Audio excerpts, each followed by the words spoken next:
Hello, my team. Hello, my loves.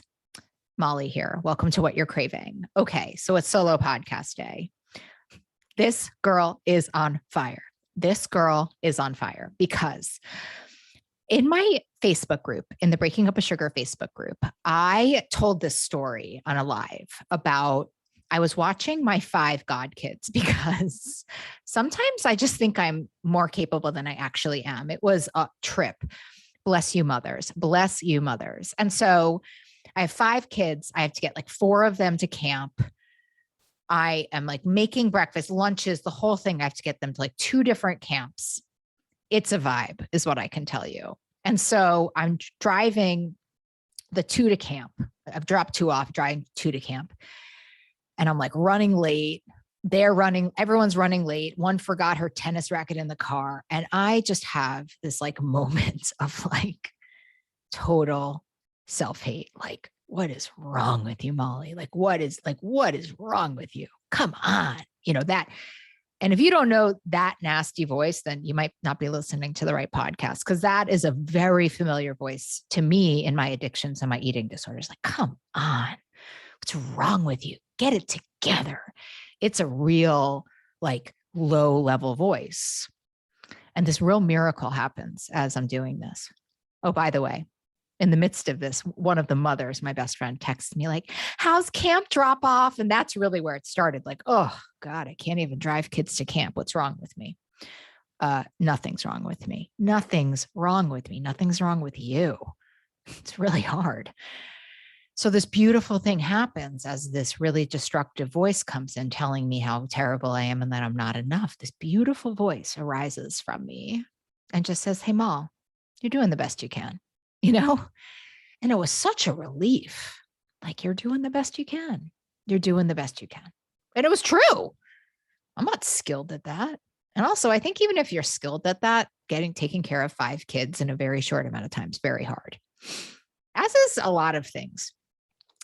So this voice comes in and it's like, you're doing the best you can. You're doing the best you can. And I'm like, yeah, I am doing the best I can. I agreed with it. And oh my God, did my day go different? And I'm going to tell you another part of that story. For those of you who come on and listen to me, thank you. But for those of you who come on and listen to me for the eating disorder stuff, after that, I went and picked up an iced coffee at this really fancy coffee place. And next to the register, it had these like muffins, these like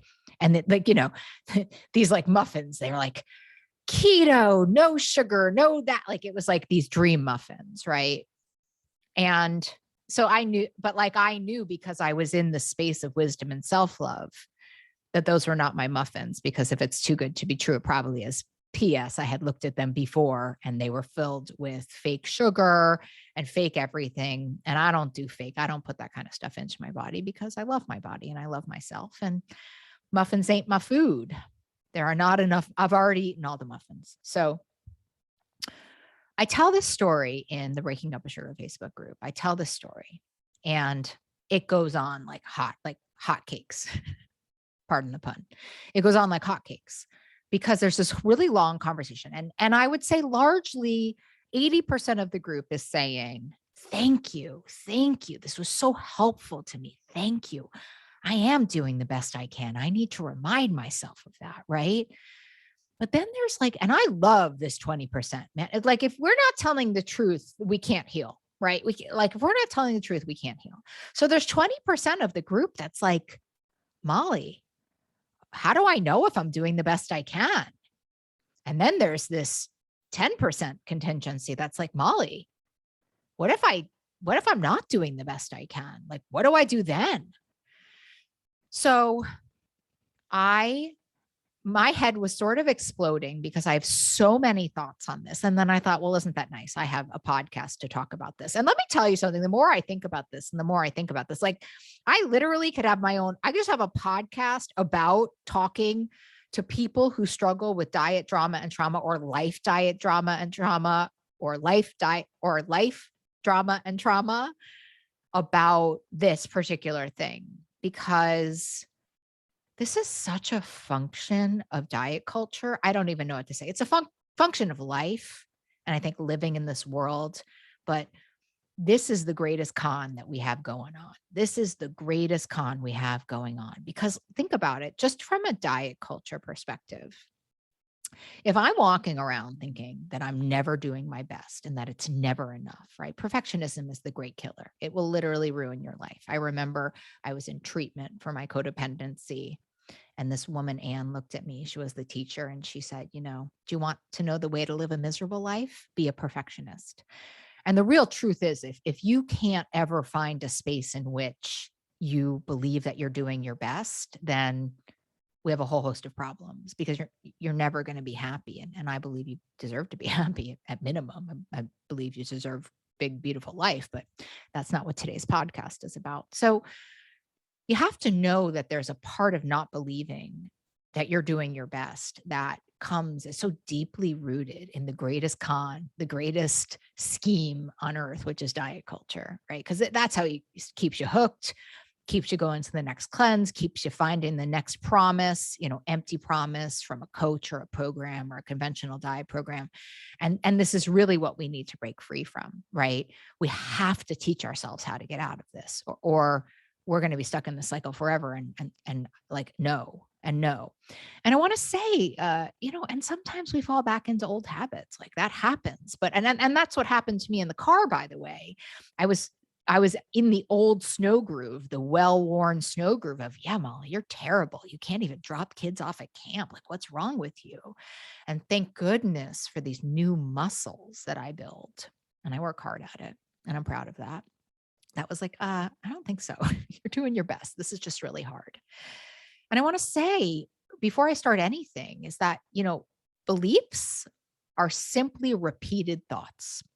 They're repeated practiced thoughts. And so we have repeated these thoughts and these actions that diet culture and culture and patriarchal culture, blah, blah, blah, have instilled in us. You're not enough. You need to try harder, get it together. I don't know what your voice says, but I'm sure it's very close to mine. I've sat in enough circles where there's a lot of head nodding. And so part of the work, and if you really don't know if you're doing enough, or you really don't think you're doing enough, is to really rebuild this belief structure, which means building a whole new snow groove. So get the tractors out, right? Get the tractors out, get the tree removal out, because we got to build a whole new snow groove for you. And I think, so anyway, this might be a multi-part series, because I want to really be able to dive into this with you. And so what I want to say is, first and foremost, in dialectical behavioral therapy, which is what I am trained in as a therapist, the treatment developer, Marsha Linehan, who I love more than life itself, has a saying. And the first part of the saying, she says, is, we are all doing the best that we can. That we all need to believe that everybody is doing the best that they can.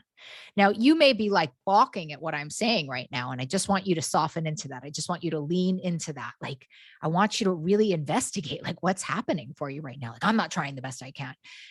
Do you really believe that? We're going to get to that in a minute, but I need you to discern whether or not that's just a reactive thing that comes up for you, or if you really don't believe that. Because if it's a reactive thing, then you have such an opportunity to change your belief system right in this moment. So beliefs are chosen thoughts. Beliefs are repeated thoughts plus action. So what if you started from a core belief? What if you started from a core belief every minute of every day that you're doing the best, right? And what if you let go of this thing being moral? What if you let go of this thing being moral? What if you let go of the belief that you're bad, that you're not enough? Because that's really where healing starts, is when we stop making it moral. Right? And what if you stopped asking yourself, is this really my best? Is this really my best? Am I really doing my best? Because that's perfectionism. I mean, if you really want to get to the brass tacks, you can believe you're doing enough just as much as you can believe that you're not doing enough, right? They're totally the same coin, just like restricting and binging are very much the same coin. And you can make a choice and make a loud, validating, yes, I am doing my best in this moment right now. Taking it moment to moment is really, really helpful in that, right? And I mean, if you're feeling skeptical, namaste. I'm sort of always feeling skeptical. But I want you to think about times that you've fallen into bad habits, right? You don't fall into these bad habits because you don't want to be happy. You don't fall into these bad habits because you're a bad person. There's usually a trigger to it. Sometimes that trigger is you hate yourself, but to me, that's an opportunity to heal. That's an opportunity to open. That's an opportunity to grow. Or you lose the thread of life, right? Like sometimes work becomes too busy. Sometimes you prioritize things over yourself. Like again, those are opportunities to heal. Those are not moral failings. And that even in those moments when you're prioritizing things over yourself, I believe you're doing your best. I just think life gets complicated. And I think we have to be releasing and being open to releasing some of these beliefs if we really want to heal and we really want freedom and we really want to be aligned with this idea that we're doing enough and that we are enough. I remember when I was first sitting in these beautiful circles healing from my eating disorder, they had a mantra. You can have it.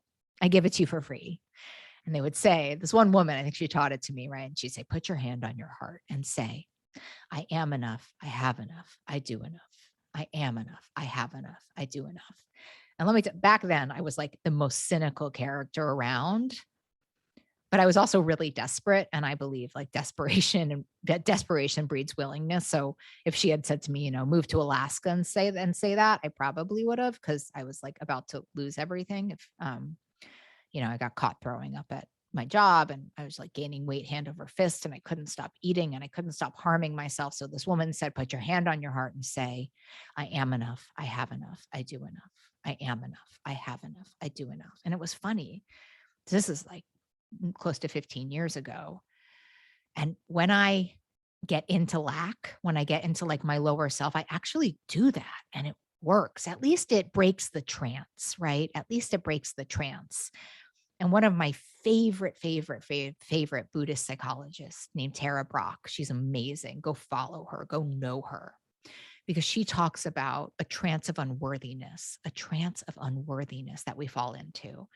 And it's such a powerful idea because it actually really parallels diet culture, right? Like if you're listening to diet culture and you're around people that are supporting diet culture, and diet culture is rooted in you not being enough. That's how they make billions and billions and billions of dollars, is through that belief, right? Because it steals your power. It doesn't allow for you to step into your truth. It makes you so uber dependent on diet culture.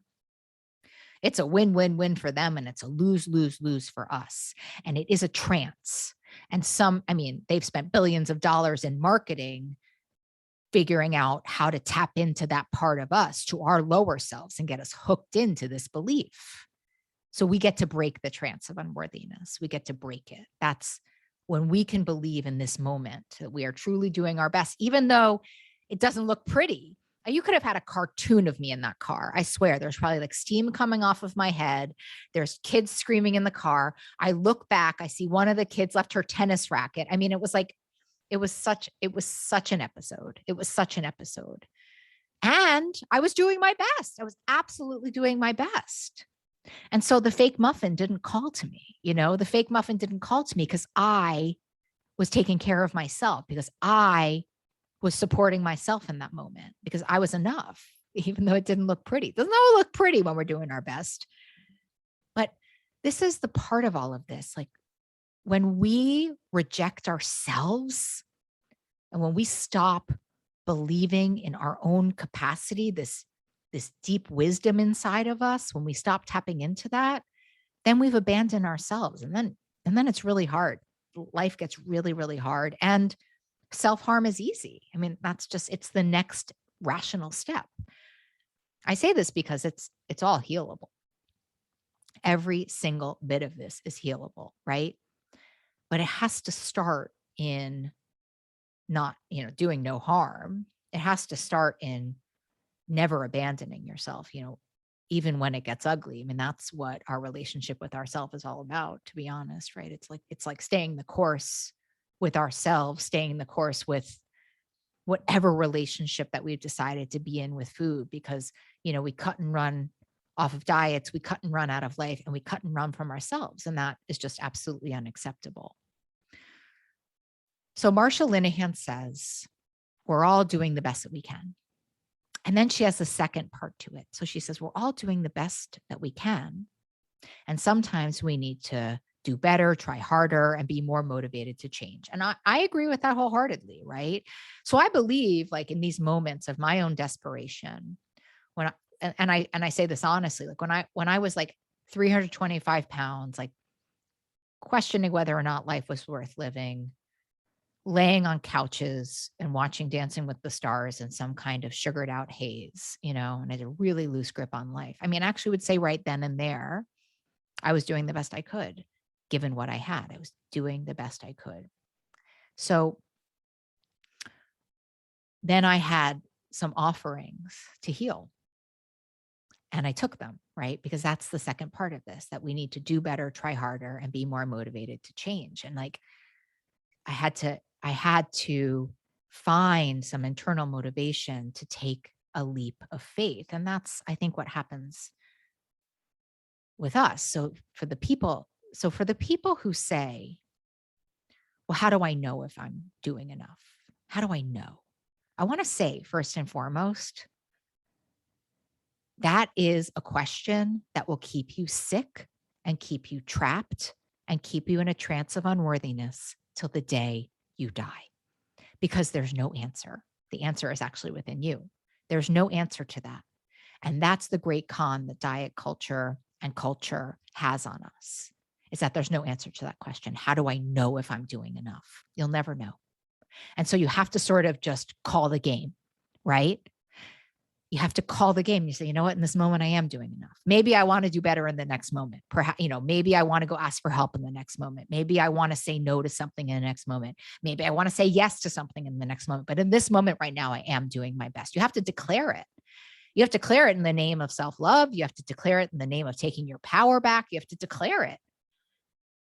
We're going to have, we're probably going to have more than one podcast on this. I think this is going to resonate with you all. It's resonating with me right now, to be honest with you, right? But I think the beauty of life and the beauty of change and the beauty of breaking out of eating disorders and addiction is having choice. It's having choice. When we're feeling like a victim, and when we're feeling in that confusion, right? Am I doing enough? How do I know? How do I know? Somebody tell me. Number one, we are throwing our power out. And the people who are going to pick up that power are people who are going to suck it dry, who are going to suck you dry. So that has to be unacceptable. It's within you.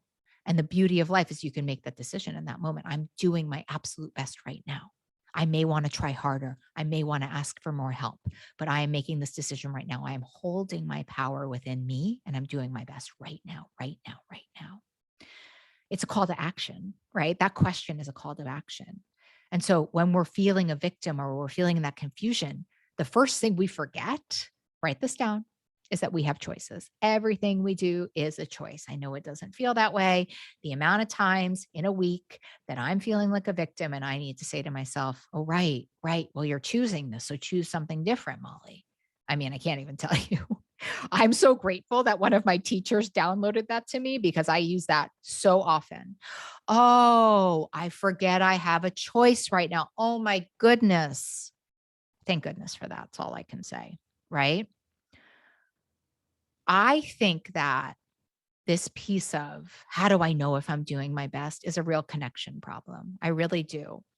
I love this data that says that, the 5 people that we hang out with the most are the most influential people in our lives. I actually take that so seriously, and if you're like, well, Molly, I gotta hang out with these 3 abusers, then you take those other 2 people and you make sure they are blue ribbon characters who do nothing but support you, because it's so important that you're connected. And like, don't even get me started on meditation and connection to something greater than you, because usually that not enoughness is the tape that we're playing in our head. And we need a bigger, braver, louder tape that says you are enough exactly as you are. I love you. I love you. I love you. And whoever voice that is, if that's your internal voice, if that's a voice of a higher power, if that's a voice of, your favorite celebrity, like who cares? Just, we have to get a bigger, louder voice inside of us, because otherwise it's the lower voice, the voice that tells us to binge, the voice that tells us to self-harm, the voice that keeps us little and playing it small and playing it sick. And I don't know, if you're hanging out with me, I think you want something bigger, and I think you deserve something bigger and better. So usually it's a belief problem. And the big problem with that, let me just put on my therapist behaviorist hat for a second, is that we engage in actions that support the belief, right? So if I'm like, oh, I'm such a terrible person, I'm fat for life, I'm never gonna be able to get, and then I'm like binging my brains out and not asking for help and not fighting for my life, then that's going to make that snow groove probably stay the same way. And so trying is such a brave act, right? Making an attempt, saying, I'm never giving up on myself, right? Getting up when you fall down. Actually, I think that those behaviors, the ones that are actually imperfect, right? Like, I'm going to try my best. And if I don't do my best, like, that's okay too. And I'm going to try again, and I'm never going to give up ever, ever, ever, ever. I actually think those are the actions that really declare this new snow groove. They're the ones that move the trees out of their roots and make it easier to go down a new snow groove. It's actually, life is filled of imperfections. It's really how we approach those that counts in our spirit and in our soul, and in this new playbook that we're writing, that we have this opportunity to write. I'm telling you, beliefs are thoughts we repeat over and over and over again. I didn't know that. I didn't know that till so late in life. I can't even tell you. When someone told me I could redo my belief system, it was literally 15 years ago. I was like, are you joking? Oh my God, count me in on that, because I was so desperate. I was like, count me in on that. And it's imperfect. It's imperfect. That's the beauty of it. And so us talking about this idea, am I doing enough? How do I know? It's like, that's perfectionism. It's such a nasty little serpent. It's a chameleon. It can look in all different shapes and sizes. And if you're stuck in a loop, it's usually perfectionism that's trying to get you down. Push forward. You're enough. I love you. So, the other thing is, in these moments, if you're like knowing you're not doing your best, there's probably a really good reason for it. You know what I mean? There's probably you may not be able to be doing your best right now, and that's still your best. Isn't that bonkers? Like, I think we got to keep our eye on that one too. Like, there are moments in which we're doing our best and it's not our best. I know. Is your head kind of going, what are you talking about? What do I mean by that? Well, let's say that your best is like this really solid meal plan. We'll talk about the food. Your solid meal plan, writing it down, praying, meditating, connecting with people. But like, life gets in the way. And so you're doing 50% of that. But that 50% is actually your best, because life is in the way and you got to take care of sick parents, or you're like in the middle of a breakup and you just can't give your all. That's still doing your best. Do you get that one? Give me a note. Send me a note if you don't get that one, because maybe I need to do a whole podcast on that. This is where the rubber hits the road, my friends. That's all I'm saying. So here's the final thing I'm going to say. A lot of times, if we don't think we're doing our best, or we're not sure if we're doing our best, it lends to the idea that you maybe need some help. The bravest thing we say in this lifetime is, I need help, right? And the even braver thing that we do is that we are open to guidance. You got to be careful who you get your guidance from, because there's a lot of serpents out there, promise you that. So you need to really tap into your heart when you're looking for people to help you, because diet culture is just full of scam artists. Whew. Love them, send them love, namaste, but please be careful and thoughtful. Not careful, be thoughtful. But the bravest thing you can say, if you really know you're not doing your best, then your best will be, I need help. Somebody help me, right? It's the most beautiful prayer that exists. I need help. I need more. And listen, I subscribe wholeheartedly to that your solution needs to be as big as your problem, right? I really subscribe to that, right? So if you have this big raging addiction and, you're just trying to journal about it, like that's probably not going to work and you're not going to get freedom and you deserve that. So it's an interesting question to think about, right? Like if you really are like, I'm not doing my best. I wrote this to somebody in my Facebook group. She said that. She said, well, what if I know I'm not doing my best? And I was like, that feels like a connection problem to me. That feels like you're disconnected from yourself, from others, from something bigger than you. And it sounds like you might need more support. Gosh, there's such shame in getting help. There's such shame in letting people hold us while we're healing, isn't there? I know I had a problem with it in the beginning, but man, I had to get like shanked. And I had both my Achilles tendons shanked spiritually so that I was like, fine, I'll take help. I will receive. And I think that's a big piece of this. And it is part of the eating disorder, to be honest, right? Like that's the restriction. I don't deserve it. I don't deserve help. I've screwed up so many times. Like you got to put that in the graveyard. You got to bury that, burn that, because that is another thing that holds us back, is not thinking we deserve. You deserve it. And here's the other thing. When you're healthy, the world is healthy, like straight. Like when you're healthy, it is good for the world. So can you just it's hard, but can you practice on letting that go? You deserve help. You deserve help even if you've tried this 17,000 times, even if you've tried to get well. I've been an addictions therapist for such a long time, and I've been in addiction circles for such a long time. And here's the thing I want to tell you.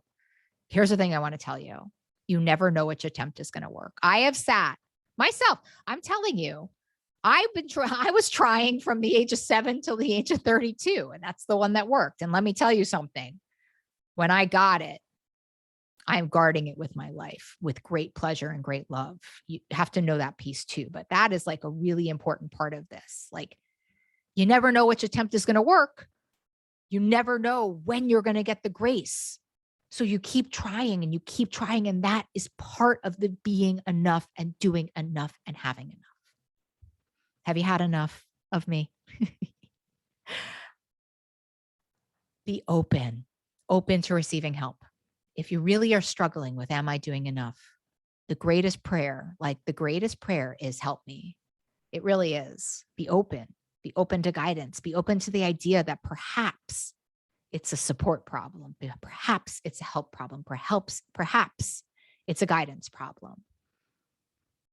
Because then being open to that is doing your best. You got to rewrite this script. If you're struggling with knowing that you're doing your best, it's a real belief problem because you are doing your best. And that's my best today. I think we're going to talk about this more. Let me know if this is resonating. Let me know what I should be talking about. I love an Instagram message. I love a Facebook message. I love the whole thing. And I love you. And I believe in you. I believe in you with my whole heart and soul. And we are going to nail diet culture to the wall. We're going to have like its own Me Too movement. I swear, I'm so done with it. And yet here we are, right? And I'm going to do that one again, Alex. I am so done with it. And I'm so about us rising above it and really seeing the destructive thinking patterns that we have inherited from diet culture and patriarchy and the whole thing, keeping us small. And we're going to live big, beautiful lives together. And I believe in you with my heart and my soul. And if someone hasn't told you that today, press that little button that goes 15 seconds back and listen to that like 17 times today. I believe in you. You are enough. You have enough. You do enough. And I'll see you next week.